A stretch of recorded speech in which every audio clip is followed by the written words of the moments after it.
Pemirsa, di antara sahabat-sahabat yang datang di ulang tahun anaknya Tamara Bleszynsky, terdapat Adjie Pangestu dan Annisa Tribanowati istrinya. Perempuan ini pernah menjadi berita ketika ia mempunyai hubungan sangat dekat dengan Arie Sigit. Itu semua masa lalu.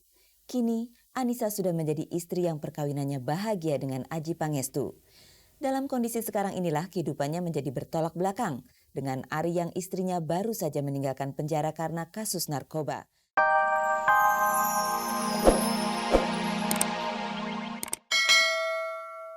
Untuk Anda para pasangan yang sangat sibuk bekerja, dengarlah tips dari Tamara mengenai hal-hal sederhana tapi sangat perlu untuk menjaga hubungan. Ya itu tadi, kita nggak menempatkan diri posisi bahwa oh istri ini kerjaannya begini dan suami ini kerjaannya begini. Mungkin ini ya salah satu resep, alhamdulillah Pak, sampai sekarang ini keluarga kami baik-baik aja ya.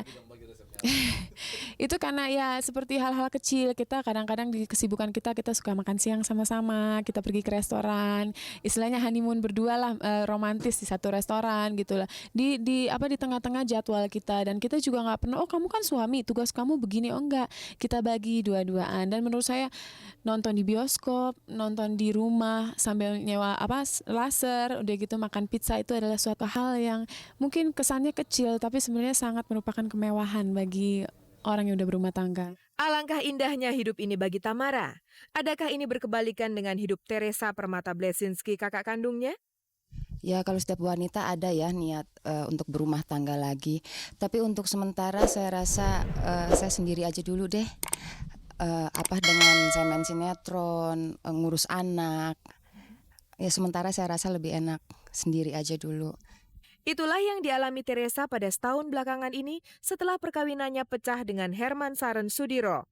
Ada hikmahnya, makanya saya untuk sekarang nggak mau buru-buru dulu. Kita sebab nanti takut gagal lagi. 8 tahun Teresa berumah tangga, tapi sekarang ia sendirian ditemani anaknya. Sepi kadang-kadang merasukinya. Karena itu ia harus menyibukkan diri dengan main sinetron atau menyanyi. Saat kami tanya mengapa mesti bercerai, jawabnya karena sudah tidak ada kecocokan. Dan sejauh ini pula ia belum lagi menemukan laki-laki pengganti. Umpamanya enggak ini syuting, saya di rumah ngurus anak, sama saya ngurus binatang. Saya kan hobi binatang. Ya jadi ngurus binatang aja. Jadi kalau umpamanya lagi ini sendiri di rumah, saya nggak suka kemana-mana. Jadi nggak tahu ya siapa yang senang sekarang. Di sinetronnya yang baru lalu, Teresa berperan sebagai ibunya Tamara. Peran ibu-ibu iyalah kayaknya lebih cocok buat saya sekarang.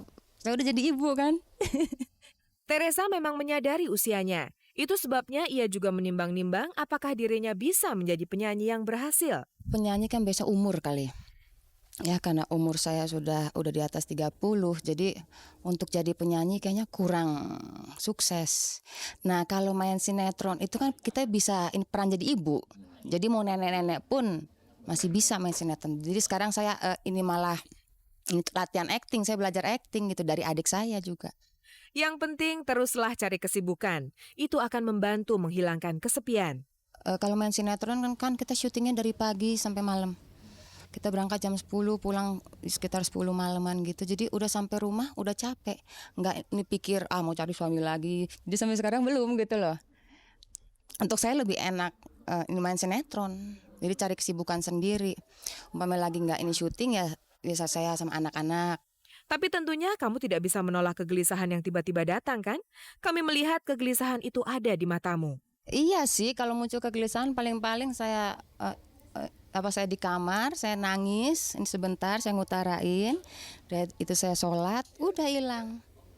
Nggak tahu, selalu tuh Tuhan tuh Allah tuh ngasih jalan gitu. Jadi mungkin dia kasih saya kesibukan gitu supaya saya ini melupakan ya masa lalu begitu. Buat kamu sepertinya begitu pahit ya?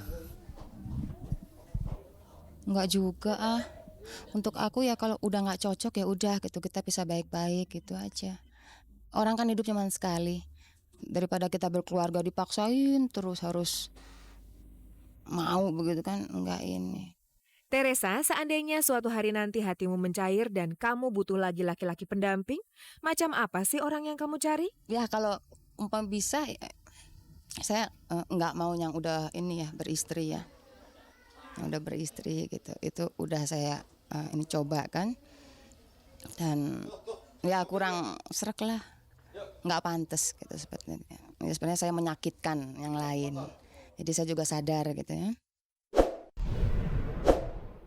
Pemirsa, di antara sahabat-sahabat yang datang di ulang tahun anaknya Tamara Bleszynsky, terdapat Adji Pangestu dan Annisa Tribanowati istrinya. Perempuan ini pernah menjadi berita ketika ia mempunyai hubungan sangat dekat dengan Arie Sigit. Itu semua masa lalu. Kini, Annisa sudah menjadi istri yang perkawinannya bahagia dengan Adji Pangestu. Dalam kondisi sekarang inilah kehidupannya menjadi bertolak belakang dengan Arie yang istrinya baru saja meninggalkan penjara karena kasus narkoba. Kemudian perkawinannya dikabarkan amburadul karena Arie punya affair dengan seorang artis. Bagi Annisa, semua itu bisa dilihatnya dengan sangat jernih sekarang. Sebenarnya sih aku nggak mau komentar banyak. Kalau untuk sosok Mas Arie, pengetahuan aku, dia orangnya ya cukup baik. Cuman kalau boleh komentar sedikit, ya oke komentar juga deh gue. Kalau boleh komentar sedikit, apa ya? Ya kalau bisa sama-sama introspeksi lah gitu loh. Karena kasihan anak-anak ini gitu. Kita sebagai orang tua nggak boleh egois juga. Itu aja deh. Mata biru ini menerawang ke masa lalu. Kasihan juga ia menyaksikan nasib Arie Sigit. Aku nggak pernah lagi berhubungan dengan Mas Arie, selama sekali nggak pernah. Cuman aku kan suka ngeliat kayak di majalah, terus juga ngeliat di media-media gitu. Ya gini deh, orang tua jangan terlalu memfikirkan dirinya sendiri gitu loh. Kita harus memikirkan anak-anak, apalagi anak-anak udah besar. Itu aja deh, aku ngomongnya kayaknya nggak usah banyak-banyak. Nanti gue kebuka semua nih. Tentu saja Annisa tahu banyak mengenai Arie Sigit luar dalam. Basically Mas Arie itu orangnya baik banget gitu.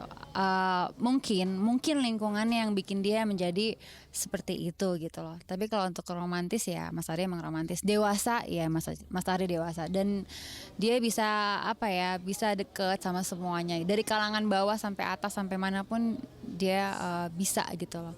Orangnya nggak milih-milih teman gitu.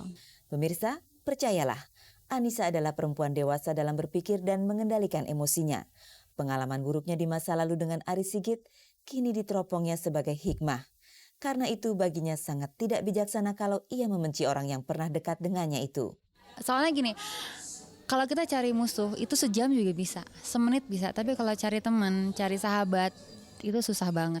Hebat sekali kamu, Annisa. Yang udahlah, masa lalu aku dengan Mas Arie aku udah tutup buku. Sekarang aku buka lembaran baru dengan suami, dengan anak. Aku pengen menjadi keluarga yang sakinah, menikmati hidup yang sekarang aku jalanin gitu loh. Pemirsa, tentu saja Anda masih menyimak kabar-kabar dari Kabar Kabari. Berikut ini kabar-kabar yang layak Anda tengok. Pemirsa, ini tentang The Course yang didesas-desuskan batal berkonser di Jakarta.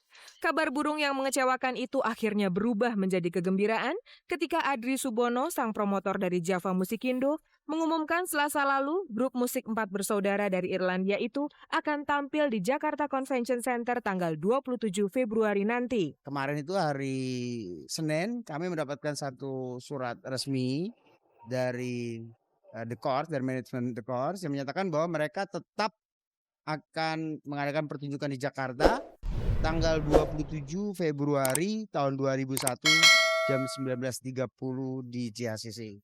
Desas-desus mengenai batalnya konser The Course muncul karena Andrea, salah seorang personil grup ini mengalami infeksi telinga dan tidak boleh naik pesawat terbang selama hampir sebulan. Tapi untunglah penyakit ini cepat teratasi, hingga penggemar The Course di sini tidak sampai dikecewakan. Dan untuk Anda ketahui pemirsa, Kabar Kabari akan mempunyai wawancara eksklusif dengan grup yang terdiri dari 3 perempuan dan seorang cowok ini. Anda tunggu saja. Nama lengkapnya Andi Fadli Arifudin. Penggemarnya memanggil Fadli saja pada vokalis Padi ini. Mereka itulah yang selalu membuatnya kelabakan ketika pentas. Lihat saja gambar ini. Andi Fadli Arifudin. Bersama Padi mereka cepat merebut pasar musik pop Indonesia antara lain lewat lagu berjudul Begitu Indah. Kini Padi sedang menyiapkan album kedua. Menurut Fadli, album ini sangat berbeda dengan album pertama yang langsung terkenal itu. Album kedua mungkin kalau didengerin mungkin agak berat mungkin ya. Jadi rada susah dicerna mungkin ya menurut pendapat saya pribadi. Habis itu ya biasa aja. Pemirsa, dari jawaban Fadli yang tersendat-sendat ini, barangkali ia bukan narasumber yang baik, yang lancar menjawab pertanyaan-pertanyaan wartawan. Namun Fadli sebagai penyanyi, ia sangat lancar dan sangat hidup. Itu yang membuat penonton tergila-gila, terutama cewek-cewek. Mereka selalu berusaha mencari Fadli seusai pertunjukan. Macam-macam, banyak kota yang gitu, cuman ya mau gimana lagi ya, mungkin itu memang sudah harus diterima resikonya.